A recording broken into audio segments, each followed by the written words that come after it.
Hi, everybody. So good to be back. And we have another episode today of the Divine Awakenings podcast series. And I've got another beautiful guest today. And this is Andrew, and he is known as Lionheart. He's a visionary New Earth leader, rites of passage guide, a humanitarian, master alchemist, and breathwork facilitator. And, you know, your CV is probably a lot more than that. You're a speaker across the world, and there's so much wisdom and knowledge that you've got based on your teachings and being supported by your guru, which we'll get into all of that. And I just want to say, first of all, thank you so much for saying yes for coming on my podcast and sharing amazing wisdom that we're going to talk about today. Yeah, happy to be here, And Sarah. And yeah, I'm excited just what's meant to flow through for the highest good, of everyone that's gonna receive it. And yeah, excited to share some beautiful codes with everyone with what we're going through and the breath and evolution and whatever we talk about. yeah, and like I said to you before we jumped on, like I'm not one for having all of these questions written down. I kind of like, I don't know if that's like the Piscean in me. I'm very watery, so I like to kind of flow. And so yeah, we'll just surrender. And my relationship and connection with Yeshua has just been unfolding so beautifully over the last year. And so I trust and surrender that they're going to guide this conversation as it needs to. And so I reached out to you after doing your breathwork class that was part of the Laurie Ladd community where she had you on as a guest. And I've done many breathwork sessions and courses, and not one like this, let's put it that way. And the experience I had was so powerful and profound. I knew I had to reach out and give you a testimony and then get you on my podcast to share because so I'll just give you a little bit of background so you know, and for those who are watching, and your with your breath work, why I feel it's so unique, and it's called dimensional breath work, and you'll get to share your story around how you came to that. It for me, you're so connected with bringing in the light of God in your sessions, which I've never experienced that before, or where everybody's actively bringing in that relationship and the light of God as part of that session. And so I really love that. And I think that's why I had the experience I had, because I have been building that relationship and connection in with the light of God. And so what happened, I went through this huge, so basically I knew I'd come back from Christmas. There were so old patterns starting to surface that was pulling me. And I could see, I was like, oh, something's quite off. And then I hadn't done your session live. It had been about 2 weeks after you'd done it. And then I was in bed in the morning. I was going to start my day, and then very loud in my right ear, I got breath work. And I was like, oh, I need to do that breath work session. And I was like, oh, I got distracted. Maybe I'll do it another day. He's like, no, actually, I don't have my daughter. Do the breath work session. Oh my God, thank God I listened to that voice that said breath work. And it was just a knowing. And yeah, within 20 minutes, I went for a huge deliverance. And that word's very new to me. And if you don't know what it is, go and research it. But it is essentially where you get demonic, well, I call it demonic or infiltrate energies are being cast out, basically. And I think as we were bringing in the light of God, this whole process was happening. It went on for a good while. And I felt these energies, they felt dark. I felt they were clinging on. They did not want to leave. I had Yeshua with me. And then as I was bringing in the light of God and doing the breath work and listening to your guidance, they were leaving. And you don't know that you're being your field or you've got these energies in you or in your field until they leave. And then you were like, oh, something's leaving me, something dark is leaving me. And since I've started to really build this relationship with God, I've had 5 different of these deliverances now. And so it's really powerful. Yours was my second one.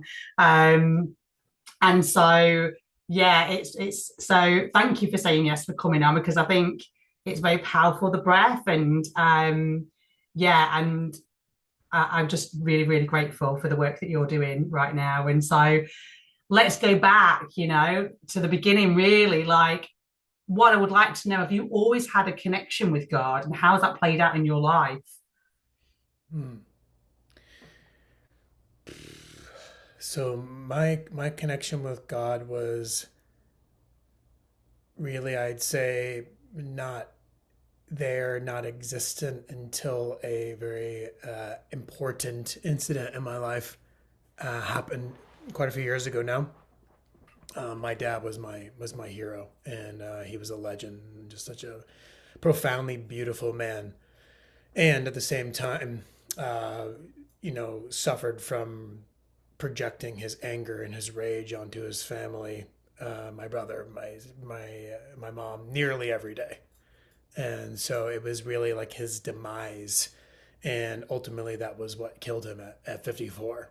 And so when my dad left, yeah, it was shocking. It was devastating. And yeah, it was one of the hardest things I ever went through. I felt like I was literally gutted on the ground, like just like crawling for months. It just, life didn't make sense. I was spewing, and I just adored my dad. He was just such a special, charismatic. Just people were obsessed with him because he just lit up a room. He was just such a unique character. And when I say character, he was an absolute character. um, and so when my dad passed, about 5 6 weeks, I started having dreams, and he started coming to visit me every night. And when I would go to bed, 10, 11, 12 o'clock, it would be like, okay, wow, I'm gonna see Pops when I go to sleep tonight. And within the first week, second week, the dream was the exact same message every night. And I would see him in the jungle. I would be at a gathering. I'd be at a barbecue. I'd be on a bridge in the middle of the forest crossing a river. And he would just pop out of nowhere. And I would be really startled because I would say the same thing. Like, whoa, I thought you were dead. And he would say, nah, Ange, I'm still here. Same thing next night. I'm in the desert. You're just walking across, going on some crazy treasure hunt of my dreams. They're wild. He'd just pop out of nowhere behind this rock, and I'd be like, "What are you doing here?" Same thing, startled. I thought you were dead. I'm still here, buddy. And so what I gathered after weeks was that even though he had left his physical form, he was letting me know that he would be by my side every step of the way as one of my guides. And it was not until then, 2012, when my dad passed in April, that I really knew that God existed. Before then, it was just like, I don't know, maybe, might. It was like, wow, God definitely exists, because that was just so profound. And it really wasn't until the entire slashing and destruction of my entire life, which is an entire story of itself, 7.5, 8 years ago, 8 years ago now, when I everything in my entire life was stripped. I had no money. My business was taken away. I had my health taken away. I could barely use my hands and arms just to grab a cup or a mug to dry my hair. I was reminded of it every single day. And I literally was like, okay, this is pretty intense. Am I like dying from some like rare disease? Like, naturally my mom is, unfortunately, my mom's one of the many slaves to big pharma, and she has no idea what real health looks like, and that a doctor really doesn't know how to help anyone, really. And so they're just like, go to a doctor, go see if you can get help. Go, maybe they know something. I'm like, these people don't know anything except how to just dish out pills and say you have this symptom, like just take this pill. And that was exactly what I got, exactly what I knew I would get from 3, 4, 5 different doctors. And so by this time I was so defeated, frustrated. I remember walking by the Hudson River in New York City, where I was at the time, just being like, oh, just throwing my body in that river would be just so much easier than like the utter misery and just like confusion and just like, what the is this life, than what I was feeling in that moment. And it was the breath that took me back home to the true feeling of God, not just a concept in my mind, which was what it was for years, 2012, 13, 14, 15. 8 years ago in 2018, it was a real like, holy shit, God, the fire of God, the power of God, the love of God rests within you. And the most powerful way to access the light of God is within your own breath, the very thing that keeps you alive. And so that was my a very small snippet, and obviously I'm sure I'll have plenty more questions, but that was the very small snippet of what made me realize God within myself. Yeah, beautiful. I love that. And it's interesting, isn't it, when you have this like conceptual, intellectual understanding of God, and then when it becomes more embodied, you're like, wow, I really thought I was connected, but I'm not. I wasn't until now. And so you started to have this visceral knowing and feeling of experiencing God within you. And can you just explain to us that transition and how it really dropping from the conceptual into the feeling, that tangible? Yeah, I think with how incredibly intense and how much just deep distortion and trauma I went through as a child, because I mean, on a scale of 1 to 10, my parents' marriage was just horrendous. I mean, there was just so much constant friction, arguing, yelling, just how unhappy they were was, yeah, just utterly so sad to witness for that man for 18 years. And so I was so shut off and disconnected from, my body and feeling, because I had to shut down and dissociate so many thousands of hours of anxiety and overwhelm, and just my environment being so unstable and ultimately never feeling safe. So it was when I felt the breath starting to move through me, and all of a sudden I'm laying on the bed in New York City, and my whole body is just spiraling. And I'm like, okay, I'm not doing this. There's like, it feels like a being is like moving me. And like, it was just profound beyond words. Cause at this time I'm at the infancy stages of awakening, and just being like, whatever's happening is like nothing else I've ever experienced. I put together that I was moving, as energy. I was moving heavy emotions. I was moving sadness and grief and anger. And as I started feeling that sensation, it was just this. The best way to describe it is really just a feeling of I can make my home right here. I can create safety. I can create whatever I want here. So if I'm feeling depressed, if I'm feeling like nothing's ever going to change, if I feel like I'm not supported, well, let me support myself. Let Mm, me pour God into myself. Let me pour love into myself. And we do that with our conscious breath. And so I just continued to do that every day. And day after day, week after week, I was like, things are shifting. Like I'm healing. Things are happening. And so I started just playing with fasting, and I started eating just a lot less food during that time. In that season, it was just like, okay, no butter, no meat, no, just I just wanted to eat fruit and plants was what my body wanted. It mm, wanted less density, and it wanted more light. So that's mhm. what I did. And as I was moving that through my body and fasting and doing 72-hour fast, and a few days later a 48-hour fast, and a few days later a 96-hour fast, and a 24-hour, and I was just constantly really just in this unbelievable field of boundless curiosity, and seeing like what's here, and it was a very special time, very exciting time. But every day I was so excited just to like to feel God, and it moving through my heart and moving through my Mm. body, and feel this sense of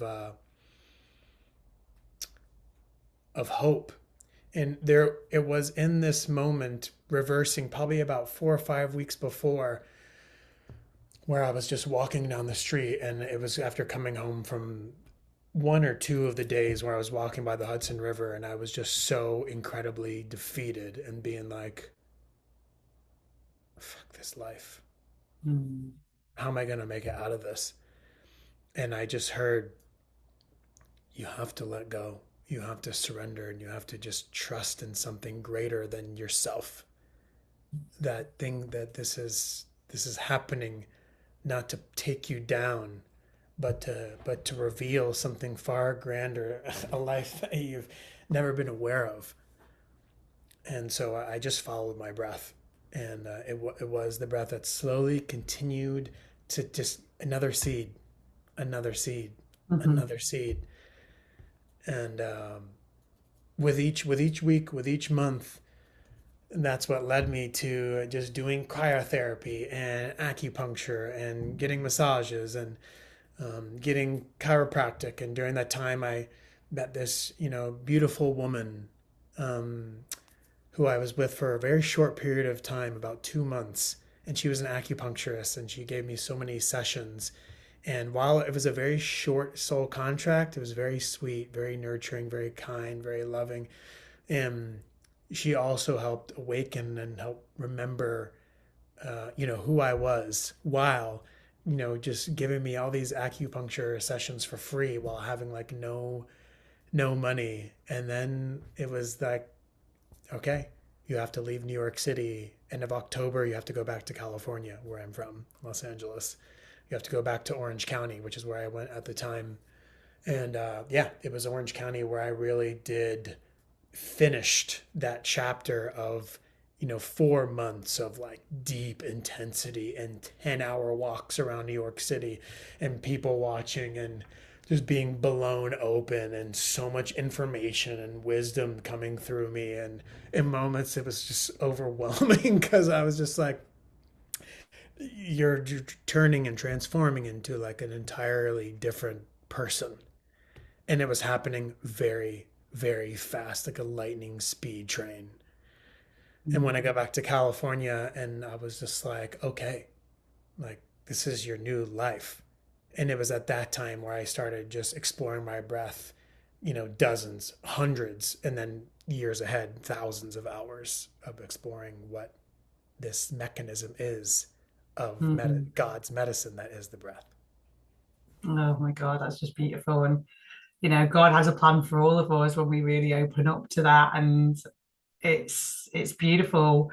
And we become really energy sensitive, don't we? Like, I mean, I fasting was really what opened me up to another level of yeah, just the layer it's layered, isn't it? Another awakening, and fasting's been massive for me. And I'm starting a 40-day fast on the 1st of February, which is all being guided by God. And you don't do that by ego at all, do you? It's true surrender. And it's yeah, thank you for sharing that. And so it's interesting. So when you went to the breath, was it something that called you to, oh, I need to try breath work? Was there in that transition, did somebody talk about breath work, or was you aware that breath is powerful to move energy, or how did that come about?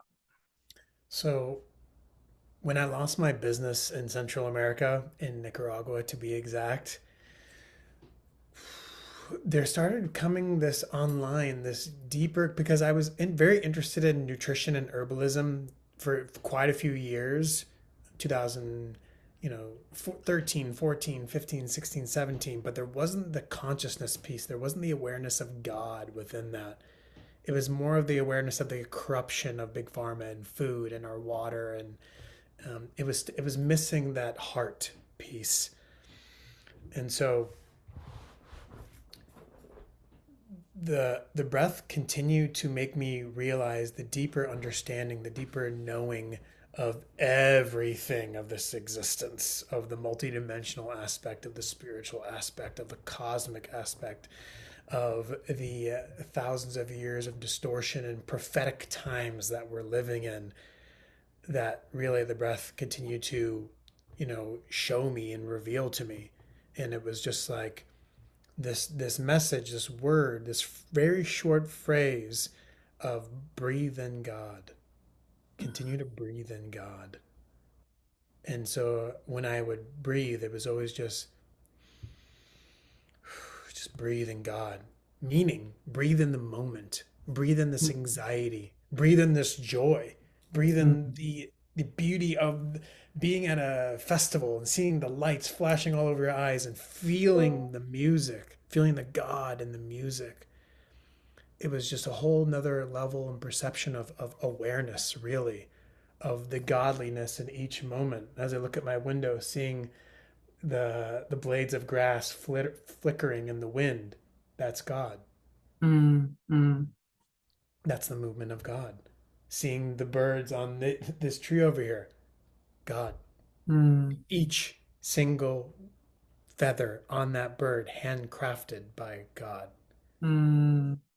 And the very small subtleties of this life, that if we're not present with our breath, you're not truly present, because it's with the awareness that you are alive, you're breathing, that what's happened, that the intensity that you're experiencing is not happening to you but for you, getting out of victim mode, being present with our lover, and not just being there, but like truly unifying bodies, and going so deeply present into breathing God in with each other, and literally doing this sacred act that's been so distorted, that can literally do what?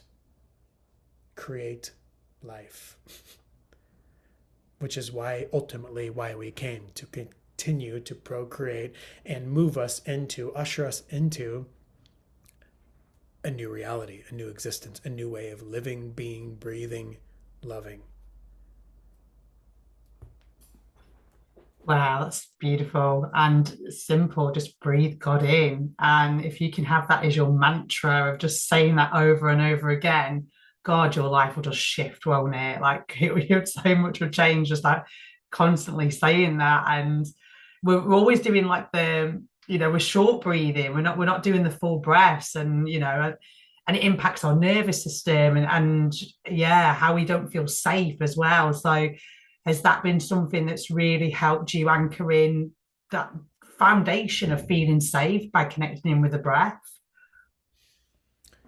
It's given me a sense of, well, let me rewind a little bit. When I found out about the breath, it was kind of like this, just I was just blown away. How are little kids in preschool and kindergarten not learning this? Why are they not learning this? And they should be learning this at the very foundation of sitting with the other kids in the class, starting the day and being like, okay, before we get going, you all, we're gonna breathe. Pick one kid in the class you want to breathe with, connect with them, look into their eyes, and just do something really simple that a 4-year-old child can do. Take 3 breaths or 4 breaths, 5 breaths. Maybe more than that might be a little bit too long for a 4 or 5-year-old.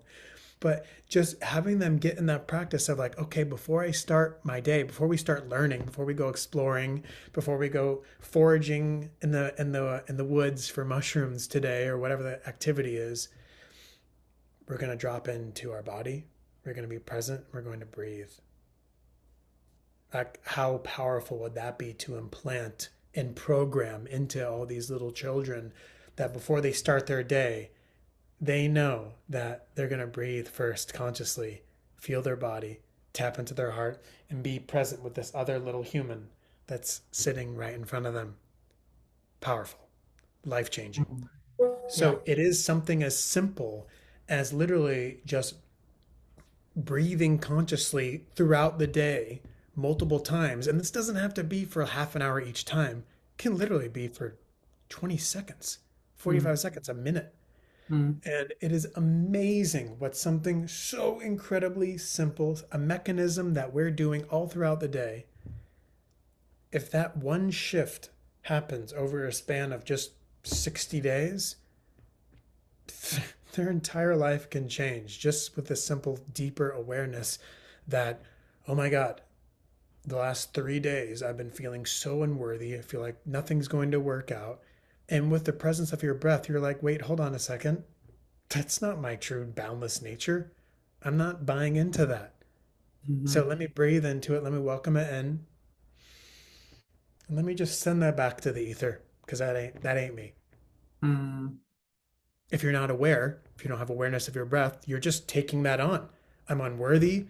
I'm not as good as all the other people out there, all the people on Instagram who I adore, who I admire. But that, and it's really something so simple and something that's right in front of our nose, pun intended. yeah.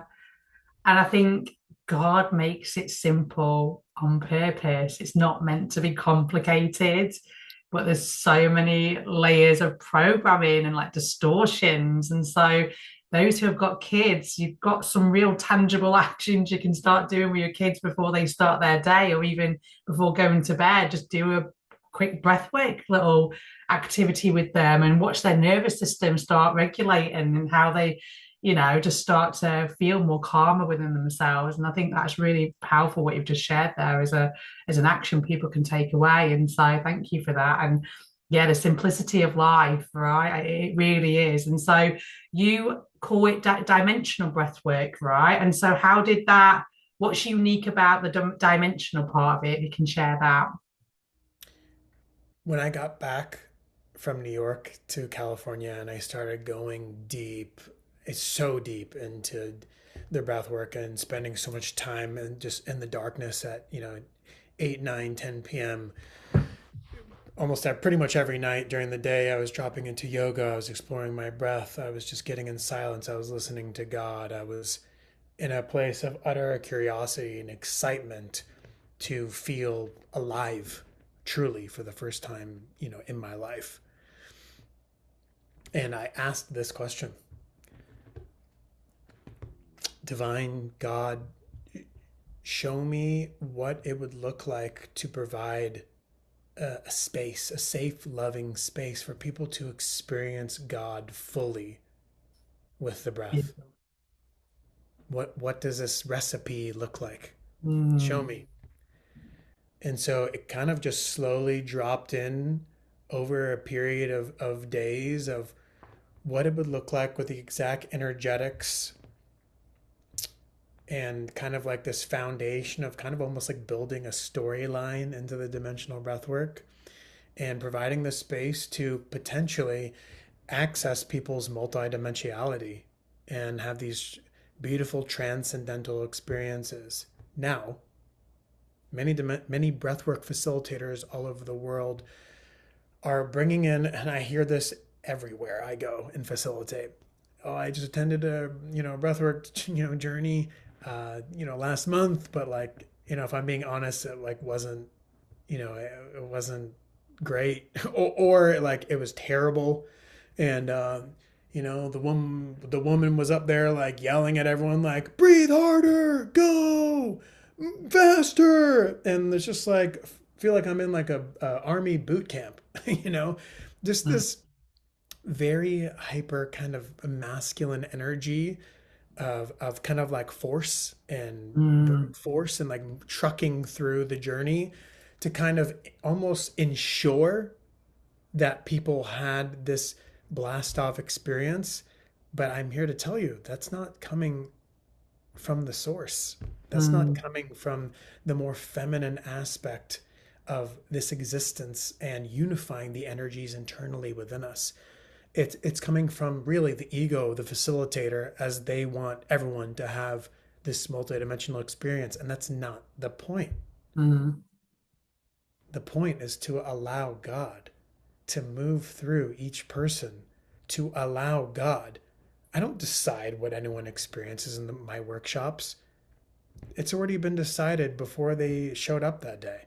I'm just here to step back and hold the space for them, the mm. participants, to realize God and the divinity within each and every one of them.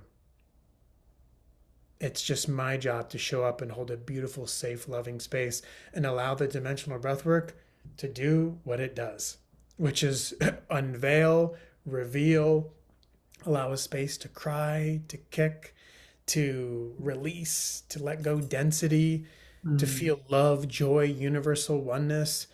But I'm not attached to the person that literally just has the most beautiful meditative central nervous system reset. Mm, They just feel super present, super rejuvenated in their body. And that is exactly what their soul was asking for, mm, without them telling me after the workshop, hey, Andrew, just want to let you know, I didn't have a multidimensional experience, and there was a part of me that wanted that. But then after the workshop, I realized like I got the exact medicine that I needed, and mm, thank you. And it's like, thank you. Thank you for just showing up and being present and surrendering to the process and the journey. Because I mm, sure as hell didn't decide what you were meant to experience. Like you did. God did. Your guides did. You showed up with the willingness to go into the unknown, and here you are, and proud of you. You know, and mm, so there's a what makes, I think, dimensional breathwork really unique is just the energetics in the unseen world that are moving through dimensional breathwork to create this potency of a space for people to realize the divinity and how powerful they truly are with the mechanism that they have had since day one of entering mm. this earth. Yeah, I love that. It's when you can just, I've been had this guidance before, like you're creating the container and then just surrendering and then just letting God do what God needs to do. And we have to have no attachment. We have to get really humble. Like, it's like we're not doing it. We're just providing the container and God's doing what God needs to do. And um yeah, there can be a lot of there's distortions in all of these like practices and the spiritual and non-spiritual. It's everywhere, isn't it? And so when you bring in God in everything that you're doing, that just shifts everything. And so yeah, it's just amazing asking those profound questions. God, show me, reveal to me. You will be shown, but sometimes you get shown and you don't want to know. So are you asking for something and then you didn't, like, shunting it away? Was there a part of you that didn't trust that intuition that was coming through when God was starting to reveal to you? I think during that time, I was knowing that I just knew that I was meant to share this. I knew that I was meant to be a mouthpiece and a speaker, a facilitator, a teacher, a wisdom keeper of the breath, because I was just so pulled to it. I was so drawn to it. I was so enamored. Is like Mm, the most. I was just like I was just so like this is just amazing, and everyone needs to know about this. I mm, think what's so exciting about the breath is it literally does not matter what you do. If you are listening to this podcast, learning more deeply and mastering your own breath will infiltrate every single aspect of your life in a positive way. And then as you get to master your own breath, it's going to infiltrate the way you speak to your husband, the way you relate to your kids, the way you regulate your own emotions, the way you're present in every moment, the way you're able to acknowledge that this programming, this challenging day that you're having is just something that will pass because you have the awareness and the awareness of your breath to move God through that distortion, that energy. But the person who's not aware of their breath and is not conscious is just going into trenches of darkness of being like, oh, just like F my life and things are never going to change. And like, I'm never going to be able to make more money than I'm currently in just getting by and paying my rent. And it's like, with the belief, with the faith, with the trust in God, and weaving that through your breath, breathing in the divine, breathing in God. It's just a continuation of what? Stripping away the non truths to reveal the truth, mm, which is what we're all doing right now. And so, no matter what someone's doing, it could be Reiki, it could be a massage therapist, it could be a nutritionist, it could be a naturopath, anything that involves consciousness and evolution, which will be every single person listening to this. You can utilize the breath in your practice through sharing it with people or just simply mastering it, which is why I'm just yeah, just so excited over 8 years and over 15,000 people of sharing this breathwork to finally be planting seeds all over the world, in Europe and New Zealand and in Johannesburg, South Africa, and in Canada and Argentina, and teaching other people how to facilitate dimensional breathwork and how to share this medicine, because it's time, and I'm really excited for people to be sharing this connection of God, this energetic Mm. of the breath, to help their community and their people and their clients, and continue to just like a rock going in a lake and just rippling out that seed of love, of remembrance, of consciousness throughout every person that comes in contact with their intimate field and their work. Beautiful. And I think, there's a lot of breath work out there, and I think the missing piece is actively bringing in God, and that is the key. And for those who are interested in breath work and want to start working and mastering the breath, but don't necessarily have this connection with God, or have got a bit of resistance or blocks with God's, what would you say to those people? Because they might be like, oh, well, maybe there's some religious programming or something. Mm. Yeah, I mean, look at any religion, and there's plenty out there that calls your own breath like demonic or something like that. Like, good God, could there be any larger of a distortion? Which essentially, and who knows, this might trigger some people, all religion was brought here to separate us, every single one of them. Now, can you find God in a religion? No, certainly. Or can we tap straight into the source itself, into God, without taking any side roads, which is what all of the religions are? Mm. Anything that is bringing us into, oh, I'm this, you're this, it's separating us from God. Now, that's not to say that that can't be people's path. That's okay. Someone feels called to go there, if they're there now, if they're finding love within themselves, that's all right. And if there's a trigger, if there's an emotional charge when we get presented something like that, well, it's very simple. This is how our triggers work. It's showing us something where we can be more free. This is how our emotional charges and our triggers work. So if we feel triggered or charged by that, amazing. You just got something revealed to you that's wanting to be tended to, that's wanting to be Mm. seen. But anything, any spiritual practice that doesn't involve the breath, for me, that's not the true Christ consciousness, the true Christic consciousness that's beyond any human, any being, any Buddha, Yeshua, anything. The Christ consciousness is a frequency, and the breath has to be incorporated in that, because breath is God's medicine. And it's free. Yes. Like, just doing working with your breath, it's not, you're not going to get charged for just doing mastering your own breath, unless you want to do a course, of course, but and that's a fair exchange. But yeah, these things, yeah.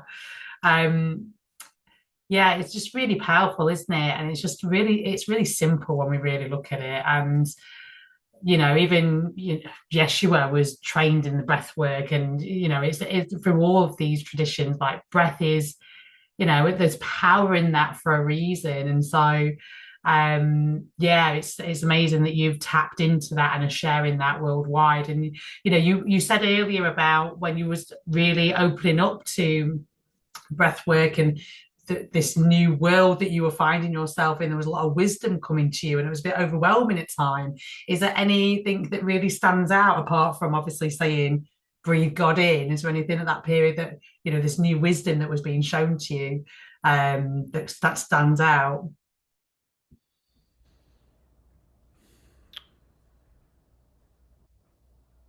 At that time, it was more of a being really just incredibly humbled and blown away with the depths of, my God, unworthiness and anxiety and disbelief in myself for so many years, to points where when I mean, and we're talking like I slept on people's couches and friends' houses for years. I didn't believe I could even function as an adult, as a human being. I didn't even believe I was worthy of even signing my own lease for an apartment. And it was depth of, really, like, the word is like despair, just like complete and utter despair, to like thrive as a human being and believe in myself in any capacity. Mm. And so when I started waking up to the depth of leadership that I was here to step into in the coming years and decade, and I started realizing who I truly was beyond those moments where I literally was like sitting in my computer chair and I just had my face in my palms of just like, I hate this existence and this reality. It was just being blown away with the knowing of what was to come in the years ahead, which was not long to lead us into where everything changed, which was March 2020, in the beginning of COVID times and everything. So the thing that really just stuck out the most was just like, wow, look at what you were believing all of those years, of literally believing that you'd never be able to support yourself, you'd never even be able to even live in your own house, own apartment, that you'd never be free. The deep fear I felt of, what if I'm trapped as a slave working in the workforce and punching a clock all my life? Looking at my boss making, 120K a year, and this man doesn't do anything he likes to do because he's a slave to his work, a slave to his job, working 5-6 days a week and spending little time with his family. And I was just like, that I would do anything to not do, to not have. And yeah, ultimately it was really when I went to India, to South India, and I did my 89-day initiation with Guruji, that I'd say I really didn't know who I was until that time. And when I went to South India and I was in the Nilgiri Mountains in Tamil Nadu, and it was just like I'm meeting with Guruji every other day, a man who lived in a cave naked for years, and Wow. had full psychic remote viewing. He could see me on the property. He could see me in different parts of wherever I was. Um, One day he knew I went on a hike when he asked me not to, and I did anyway. With my cook Ravi, he was like, "Don't go up there. There's lots of bears and very dangerous." And I was like, "Screw that. I'm going. I'm going." And he was like, "I saw you went up to." I was just like, "This guy, like, can't." Yeah, which is very comical. But yeah, one time I was sitting with Ma, Guruji's mother, who was 99 at the time, the most special, angelic human that I have ever met or talked to or seen in my entire life. And when I was with Ma, Guruji's mom, I felt like I felt God in every cell of my being, just being in this woman's presence, you Wow. know. And she wrote a book about ascension. It's one of my favorite books of all time. And her name's Dr. Amla Chaudhuri, and she passed in 2023, so just a few years ago. Guruji died the next year in 2024. So Dr. Amla was 102, Guruji was only 63. Wow. And when Guruji died 2 years ago now, um, yeah, I mean, they played such a significant role in, one thing I like to say is, through the eyes of God. Mm. What this means is, people are always coming in your path, planted there by God to show you God within Mm. yourself. Mm. Meaning, sometimes they're there to trigger you, sometimes they're there to say, "Hey, you're pathetic."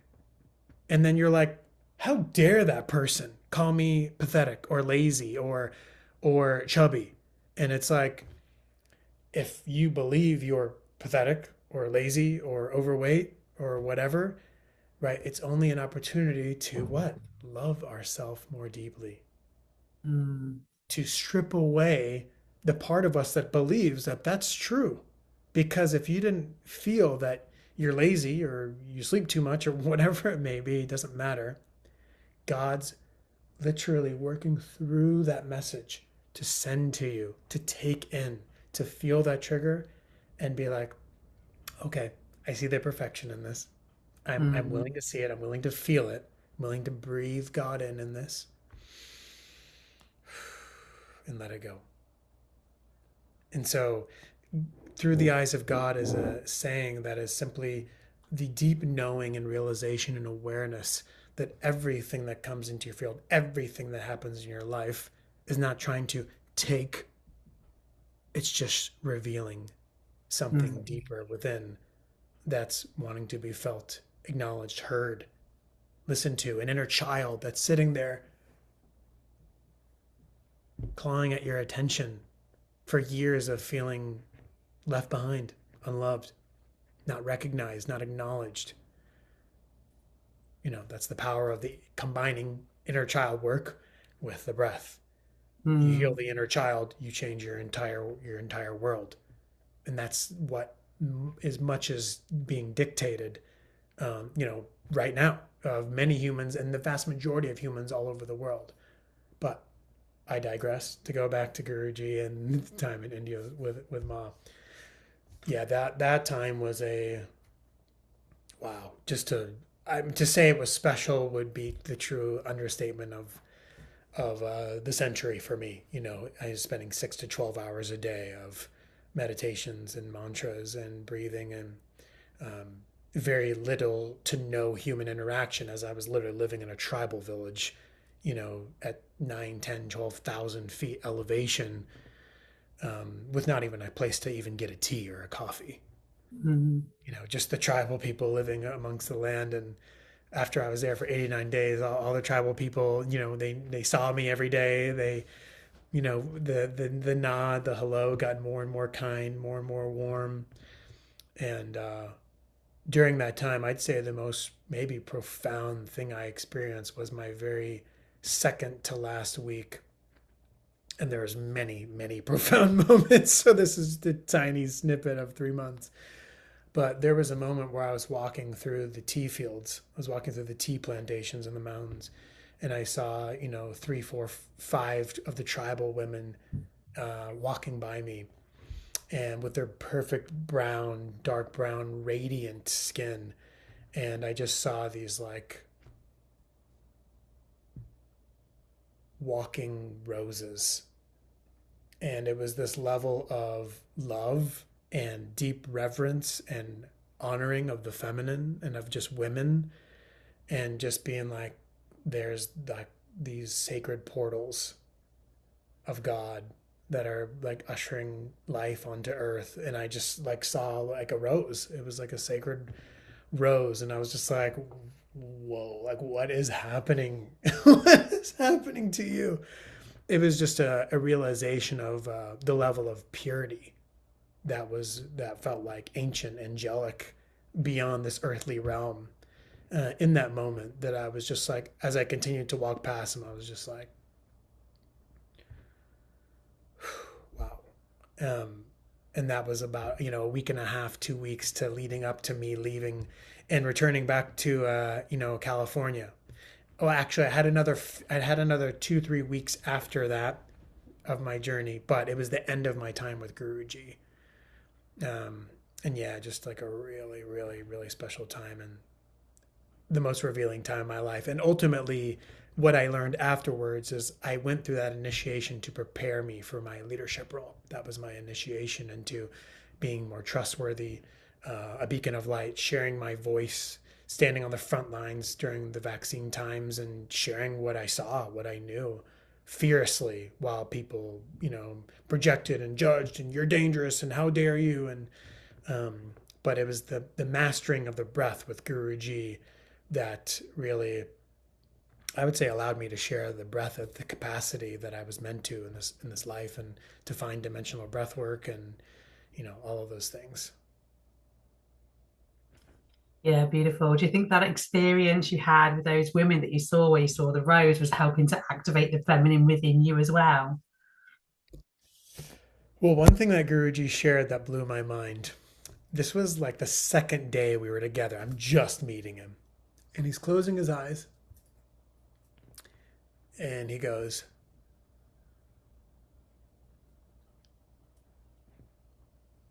yes, my son, you will support many, many women in this life. That will be the primary focus of your work, will be working and giving safe space to the feminine. And I was just like, what?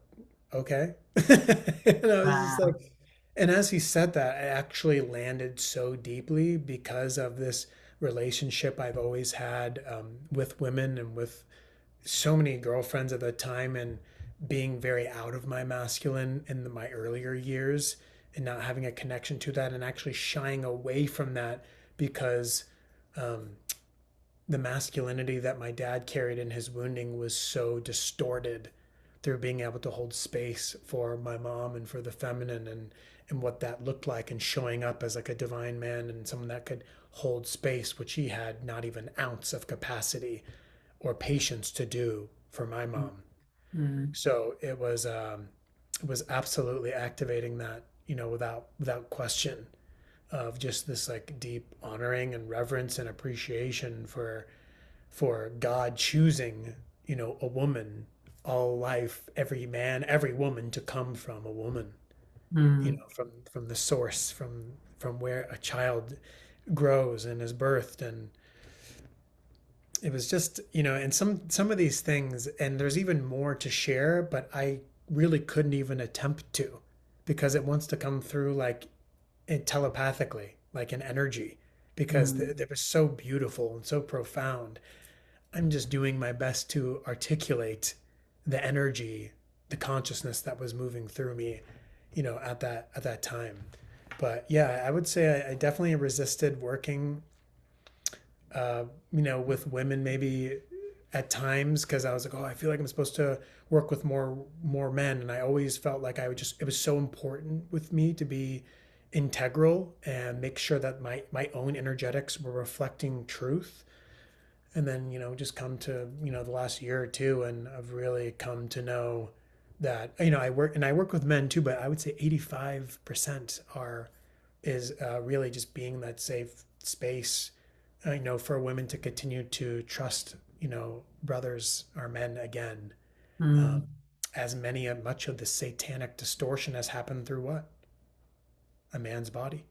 mm, The war, the genocide, the colonization, the taking of land has happened through a man's body. And so the feminine now more than ever needs to lift our brothers up and give them, permission to lead, permission to be big, permission to be bold, permission to be love, permission to take up space in however God's wanting to move this consciousness, this reality through our great mother, through planet Earth in these coming months and years ahead.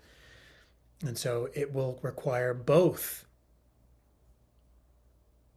to love each other fully and support each other during, what we're about to walk into, because there is no life without the man and the woman coming into community, mm. into union, into supporting one another. Yeah, beautiful. I'm sure people are going to want to know the name of that book from the guru's mom. So, do you know the name of it? It is, and the spelling might be a little bit difficult, but it is Sri Sathya Baba and the Golden Age. Sri Oh, okay. Sathya Baba and the Golden Age, written by Yeah, Dr. Amla Chaudhuri. great. Just in case people ask. I think that's the first time I've ever shared it on an interview or a podcast. Oh, really? Oh, there you go then. First time here. Yeah. And so you just said something there that you said what we're moving into. So, what are we moving into from your perspective? Hmm. I mean, everyone can feel there's something different about the energy right now. It's palpable, it's potent, it's literally the turning of tides, the changing of power. For example, the people today who are worth multi hundreds and hundreds of millions and billions of dollars, we're coming into a time in these years ahead where that energetic is not going to hold for people who want to rob, take, steal, control, manipulate, colonize. That energy of money, which comes from God, Many spiritual people do not believe that, but what is it? It's Mm. just something we utilize in this reality. And we can utilize it for what? For good, for love, for change, for building a new earth. And so as we witness this old world collapse, and it will be a lot. It will be intense. It will be confronting, and we will come to know how deeply we need each other, and how community is not a far off thing that, like, oh, we probably need to do that. No, it's literally about survival. It's about evolution, learning to live amongst each other once again, and literally knowing the person. Oh yeah, that's Robert. He grows all my fruits, all my vegetables. Oh, that's Sarah. Yep, she knits all the children's sweaters out of wool and alpacas that have died naturally. All the wool and alpacas from the sheep and the alpaca. Like, she makes the most beautiful sweaters. Everyone. So it's like we're supporting people. We're pouring into people that have the vision for where we're going. It's all about exchanging our energy, our money, our time, our energy with people that are connected to God, people that Mm. are connected to their breath, people that have God flowing through their veins and their blood.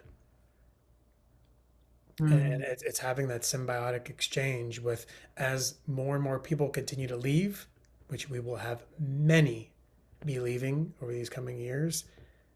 We're here to create that new earth through our aligned action and through our willingness to see ourselves fully and Mm. step into the grandiosity of this mission, which, if you're listening to this, I promise you, the people that you're here to serve and the mission that you're here to step into is far grander than what you understand right now. Mm. Yeah. Yeah, we're here to create that heaven on earth, aren't we? And I think it's doing it all together, coming together to do that. And it does really feel like powerful times like this year. I mean, it's January and it feels like so much is like happening already energetically, and we're only at the start of the year, but it's exciting at the same time. And I think, if you're curious, like, just start, you know, bringing in the light of God through the breath and start asking God to reveal what is your purpose here right now. And it will start to show itself. And yeah, it's definitely powerful times. And so if people are just curious about how they can start with the breath, is there a simple exercise technique they can do daily or in the morning or eat before bed? What's the best time to do that as a quick thing that they can do? To begin your day powerfully, tapping into your breath within that first 15 minutes, I recommend every single person to do. Sometimes when we go to bed, we'll have kind of like some sludgy energy that maybe we process during dream time. Maybe we just feel a little bit dense, a little bit heavy. Move that energy. Come into your body, come into your heart and feel and move God through you. And then start your day. Go at least 30 minutes without touching your phone and just drink your tea slowly. Go connect with nature, tap into your breath. And of course, if we're feeling a bit, anxious, a bit overwhelmed, make sure you don't go to bed as a self-fulfilling prophecy feeling super overwhelmed and anxious. You have the capacity, you have the ability to go to bed, maybe not perfectly connected to God, like every day is going to be different, right? But feeling more connected to your heart, more calm, more peaceful, more at your true state, your true nature, which once again is God, is infinite, boundless nature. So I recommend just starting to play with your breath. Start at just a practice of just breathing in through the nose, breathing out through the nose, doing one round. It could be 20 breaths each round, 2 rounds, 3 rounds. But I would say either 2 or 3 rounds or 20 or 30 breaths each. And just doing that takes 7 minutes, 6 minutes, 8 minutes. And that's a great place to start. And for those of you who, are really ready to take an entire leap into what you're here to share, into what you're here to do. For the first time ever, I'm going to be teaching dimensional breathwork facilitators all over the world to share this medicine with their communities, with their people, with their clients. So we even have a lot of people signed up who don't even have a clue if they want to even share their breath, but they're going through it through their own transformation. And I just told some of them, I said, look, be open. You are going to feel completely different and be an entirely different person at the end of this 12 weeks, because this is not just about the breath. This is about New Earth leadership, embodiment, being able to hold God, New Earth stewardship, Mm. and mastering your breath and letting God move this breath through you to start sharing dimensional breath, sharing in a different capacity, or just go through a very, very deep metamorphosis with the psychological work that I have everyone do, the inner child work, the mother and father wounding, the shadow work is all part of the program, because I don't want Mm. people just to learn breath. I want to help create leaders that are Mm. embodied and ready to reclaim this planet back and be a true Mm. beacon of light for humanity. So if this conversation, this podcast has sparked an excitement within you, would be honored to have you in my intimate field and share this beautiful wisdom with you and this beautiful journey with you. So Mm. Yeah, and I'll put your details on your website below in the description so people can check that out. And if for any of your other offerings, it's all on your website, isn't it? yeah, yeah, and they can just reach out to me at Breathe Heal Evolve. Just send me a DM, and Yeah. happy to connect and get a voice memo back. I'm really personable in my messages, so just send a message and happy to connect and drop in. Beautiful, amazing. So, what is the one thing, and there's probably many, but one thing that really stands out to you since you've obviously gone and done the healing on yourself through the breath, that you can really see, oh my God, like I can see the transition of how I was before to how I am now. Like maybe like you had this debilitating anxiety and it's just gone. And sometimes it comes and goes, but is there anything that stands out where you can it's been healed because of the breath work and God? It's like my radio station isn't, it's not all scratchy and frictiony, and I'm I've become that true antenna to listen to the divine, and I continue to refine. I continue to listen. I continue to allow the wisdom to pour into me more easily, more effortlessly, like a waterfall, like a Mm, river. mm, And the breath has really just given me my God. I mean, everything in this life, me being here, me being alive, me not taking my own life wouldn't have been possible if I didn't, find God within me with my breath.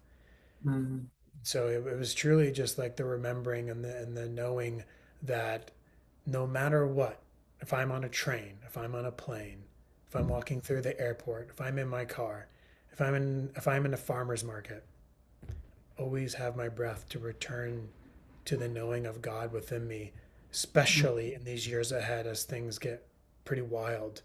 It's mm, like the greatest gift you can give to yourself is to know God within yourself and mm, accompany that with a deeper awareness of the breath. And that has to be felt through your own gnosis, through your own lived experience. mm, So simply do it. Whether yeah. that's on your own practice, whether that's with me, whether that's with someone else, just do it. Go Hmm. explore, be a child, get curious, and just live it and see how it transpires. Yeah. And if you really have been curious about wanting to build a relationship with God, like you will start to have that by doing these practices because it happens and your life will change. And it's really simple. And so thank you for doing everything that you're doing. It was profound when I had that experience, and everybody's experience is unique to them. But I'm so glad I listened to that voice saying do breath work. Well, just said breath work to be fair. But is there anything on your heart that you want to share that we haven't covered at all before we wrap up? I think I feel, yeah, I think I feel complete. The one thing I would like to share to everyone is moving forward. just know that you are the living embodiment. You are the living seed for the new existence. People will look to you for inspiration in what the new earth human walks like, shows up like, acts like, breathes like, lives like. So, like I said, and it needs to be said again, your role here is far bigger than you understand right now. We need you fully in your power. So it's time to step in. No more playing small. No more dimming your light. It's time to rise like the phoenix. Oh, Oh God, I think I needed to hear that as well. So thank you for that. And I'm sure many, many people, because yeah, we have these voices in our head that tells us we can't do that, we're not good enough, and that is not who we are. So yes. And the guidance I got this morning from Yeshua was, and I thought it was quite hilarious actually. Be like Buffy the Vampire Slayer with these like thoughts that are not yours, like slay them away. Like don't allow yeah. them to come in and be like, no, yeah, you're not good enough, and believe that, and no, slay them away. Bring the energetic machete in there. Just chop it up. It's Yeah, not you. it's not me. Yeah, it's not us. Amazing. Thank you so much, Andrew. It has been absolutely amazing. I've loved this conversation, and I know it's going to help so many people. And yes, I put all your details so people can reach out to you. And yeah, thank you everybody for watching. Please do like, subscribe, and comment and share if you think this is going to help somebody, or someone's curious about breathwork, or want to do Andrew's course. Then yes, please do reach out. But thanks, everybody. Have a blessed day.